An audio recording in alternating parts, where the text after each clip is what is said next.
Hi అండి, అందరికీ నమస్కారం. మరుగుమందు ఏ విధంగా తయారు చేస్తారు, ఈ మరుగుమందు వల్ల ఉపయోగాలేంటి, దాని గురించి తెలుసుకుందాము. ఈ మరుగుమందు ఎవరినైనా సరే వశపరుచుకునే శక్తి ఉంటుందండి.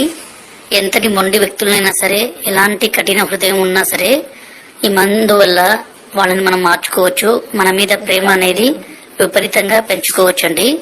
మనను ద్వేషించే వ్యక్తులు కూడా ఈ మందు మనం పెట్టినా చాలండి, వాళ్ళు ఇంకా మనం వద్దంటే కూడా మన వెంటే రావాలి. మనం లేకుంటే ఒక్క నిమిషం కూడా ఉండలేరండి.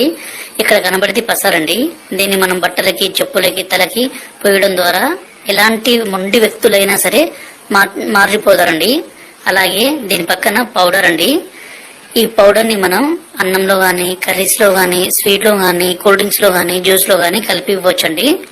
ఈ మరుగుమందు వల్ల ఎలాంటి చిన్నపాటి సైడ్ ఎఫెక్ట్స్ కూడా ఉండవండి. ఎందుకంటే స్వయంగా మేము తయారు చేస్తాం.